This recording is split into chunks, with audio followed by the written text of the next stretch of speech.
Bismillahirrahmanirrahim. Assalamualaikum warahmatullahi wabarakatuh. Bersama dengan saya dalam rancangan Apa Kata Dr. Sharifah Mazlina. Salam Ramadan kepada semua pendengar dan saya harap hari ini semua orang berpuasa.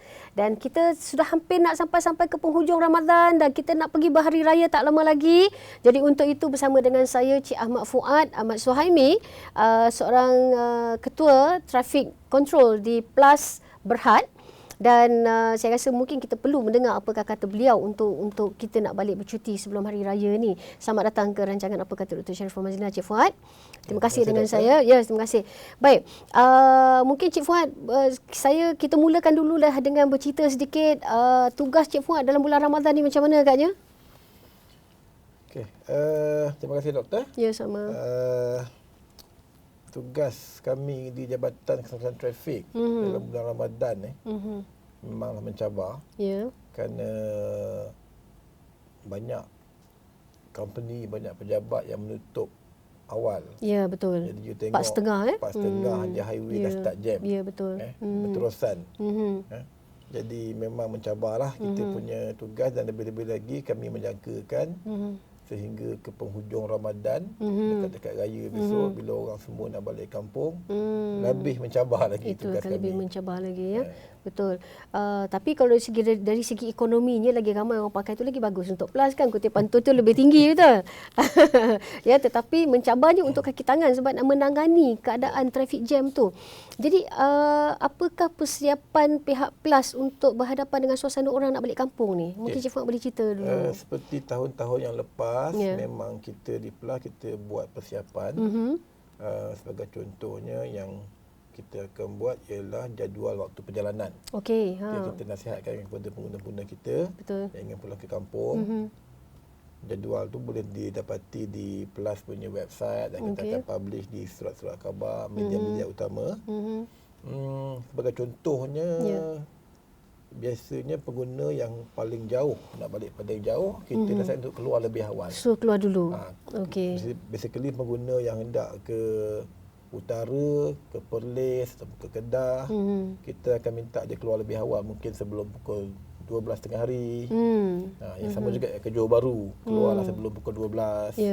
Dan itu kemungkinan lah, kemungkinan waktu-waktu yang kita akan minta dia keluar lebih awal. Mengikut apa yang pernah dibuat sebelum-sebelum ni. Jadi dengan adanya jadual tu, berkesan tak sebenarnya? Traffic flow tu nampak tak beza dia? Setakat mengikut kami punya rekod, kalau pematuhan tu tinggi, kita akan dapati highway itu lebih selesa untuk dilalui lah. Kalau kadar pematuhan terhadap jadual ni tinggi, ikut yang lepas, memang kita akan nampak akan ada memberi impak kepada traffic flow di lebuh raya. Ya, jadi apa kata tuan-tuan dan puan-puan, saya rasa nasihat ni harus diikuti dan ditangani bersama ya. Sebab apa?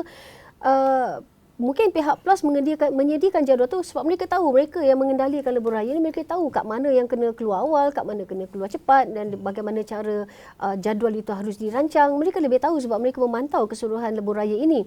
Jadi kalau nasihat itu telah diberi, kalau tuan-tuan dan puan-puan tidak mahu terlibat dalam keadaan jam yang begitu teruk berjam-jam dan ini hanya membuang masa dan menimbulkan stres yang sangat tinggi, jadi apa kata kita sama-sama ikut dan patuhi nasihat jadual waktu untuk perjalanan balik ke kampung nanti. Sebabnya kita nak balik kampung ni, kita nak berseronok, berjumpa sanak saudara, nak memeriahkan suasana. Tapi kalau dah berlaku musibah dan kalau kita dalam keadaan marah-marah pun tak akan menarik dan takkan seronok lagi lah. Mungkin Cik Fuad boleh memberikan sedikit nasihat. Saya rasa ada satu isu yang sering dibangkitkan oleh ramai pengguna di luar sana ialah tentang kenderaan berat ni. Mungkin Cik Fuad boleh berikan sedikit penjelasan ataupun maklumat. Sebelum saya pergi kenderaan berat saya suka juga menambah sikit lagi Plus punya perancangan untuk menghadapi hari raya. Ya, silakan. Kita akan menambah kita punya kaki tangan bertugas. Kita akan menambah kami punya anggota Plus Ronda pun jumlah akan ditingkatkan. Tambahkan. Ada kaki tangan tambahan. Bukan part time Bukan part time. Memang kita akan bekerja overtime lah. Okey. Lebih masa. Pekerja-pekerja kita semuanya majoritinya akan bertugas di hari raya. Majoritinya takkan balik dapat kampung peluang dulu untuk balik kampung seperti pengguna-pengguna lain. Okey. Mereka mengorbankan raya mereka bagi memastikan pengguna selesa untuk pulang ke kampung lah. Okey, bagus juga tu. kita akan pastikan lorong-lorong dibuka dengan lebih. Kita akan memastikan gerai-gerai di kawasan rehat kita dibuka. Kita akan buka kemah untuk menampung jumlah. Kita akan pasang meja, Pasang kemah supaya ramai lagi orang boleh duduk. Yes. Sebab selalunya hari raya ni kan, contohnya besok je raya orang dah tak berpuasa. Jadi orang ni lepas gian tau. Saya guna perkataan lepas gian ni. Tak bagus sebut perkataan tu. Tetapi orang kata lepas dendam lah. Untuk makan pada siang hari. Sebab tu hari pertama ni. Jadi bersiap sedialah kepada penjual-penjual di luar sana. Rezeki pun bertambah insyaAllah kan. Tapi satu tindakan yang bagus buat kemah tu. Ya. Okey, jadi berbalik kepada soalan doktor mengenai kenderaan berat. Ya. Memang jumlah kemalangan Ya. di Pelas ni dibandingkan dengan jalan JKR, Jalan dalaman Persekutuan, Persekutuan. memang kita punya kadar ni rendah. Ya. Kan? Tetapi bila berlaku kemalangan di dalam kawasan kita, bekas speednya tinggi, Ya. impactnya memang teruk. Ya. Jadi kita dalam kita punya perangkaan kita menunjukkan 85% kemalangan berpunca daripada kelalaian manusia. Kelalaian pemandu. Okay. Itu tidak kira jenis kenderaan lah. Kelalaian pemandu itu punca utama. 85%. Wow, tinggi tu 85%. The rest tu baru pergi ke kejuruteraan, environment, hujan ke. Okey, Tapi 85% because of kelalaian. Contohnya kelalaian tu macam terlelap bawa terlena, laju. Yes. Tak menyelenggara kenderaan. Jadi antara punca utama kami kemalangan juga ialah kenderaan berat tadi tu. Ya, ya. Banyak kemalangan melibatkan kereta melanggar obstacle ataupun halangan-halangan objek di lebuh raya. Okey. Jadi objek-objek yang tinggi di dalam rekod kami ialah serpihan-serpihan tayar. Itu menarik tu, itu Serpihan menarik. tayar kenderaan berat. Ya. Kayu beluti. Betul. Beluti yang digunakan oleh lori untuk Dia terjatuh. di lebuh raya. Jadi orang nak mengelak kayu tu langgar sebelah sini. Jadi memang banyak rekod kami. Banyak komplain, banyak aduan yang dapat kereta Pelas. Pengguna-pengguna yang melanggar serpihan tayar dan juga objek-objek di lebuh raya. Siapa punya tugas untuk mengutip dan mengeluarkan serpihan dan kayu tersebut daripada tengah lebuh raya ni? Tugas itu memang tugas kami. Memang memang sekiranya kami Pelas mendapat laporan terdapatnya serpihan tayar ataupun objek, kita akan tahu orang terus. Jadi orang tu dihantarkan Pelas Ronda lah.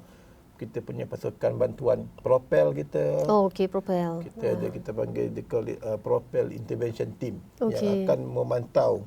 Dan kita punya ronda yang akan memantau 24 jam. Sekiranya laporan dapat kat kita akan alih. Tapi banyak kes yang laporan belum sampai, Orang dah langgar. Yelah, sebab kadang-kadang benda tu baru jatuh dan orang tak sempat buat apa. Sebab saya sendiri pun pernah mengalami keadaan yang sama ya. Dan saya rasa orang Pelas mesti tahulah kan. Sebab kenderaan saya sendiri bahagian depannya pecah sebab terlanggar. Tak sempat sebenarnya bukan salah siapa pun. Lori tu pecah dan kereta depan tak dapat mengelak dan dia terpaksa melanggar dan lantonan itu kena ke kereta saya dan ini bertimpa-timpa dengan orang belakang dan sebagainya. Jadi saya rasa ini satu keadaan yang sangat bahaya. Jadi sebenarnya apa nasihat Cik Fuad? Siapa harus mengubah keadaan ni sebenarnya? Kita minta nasihat.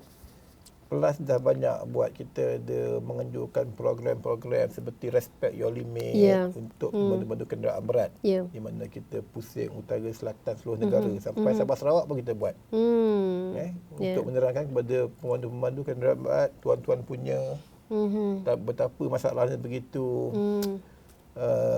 Memang memberi masalah besar kepada kami lah. Betul. Jadi kita berharap tuan-tuan punya lori, pandu-pandu lori lebih bertanggungjawab. Ya, dan mengubah sikap.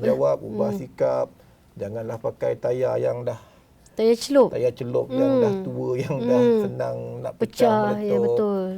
Dan kalau ada kayu di bawah lori itu pastikan diikat dengan betul. Ya, betul. Kami minta kami berharap sangat agar pemandu lori dapat memberikan lebih kerjasama kepada pihak Pelas. Ya, dan sikap pengguna lebuh raya kadang-kadang kita tengok mereka ni membawa kenderaan kecil.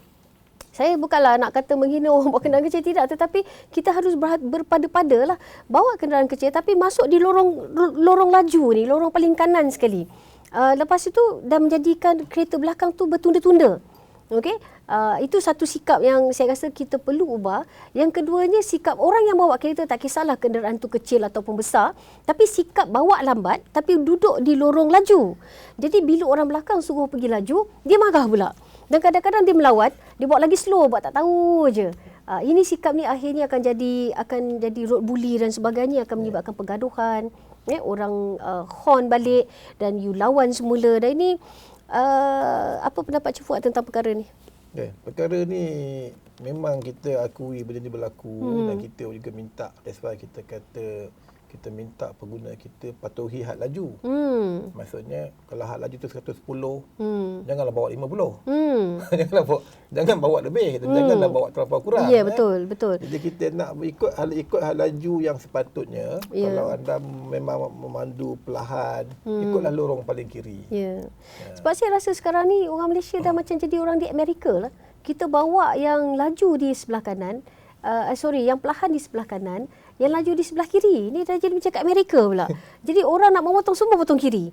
Yang kanan tu kita bagi untuk orang yang slow. Jadi saya rasa tak tahu apa jadi dengan masyarakat kita sekarang ni. Pemikiran mereka, tahap apa yang dah masuk ke kepala mereka. Dan mereka semakin ramai saya tengok yang akan duduk di lorong kanan sekali untuk bawa slow.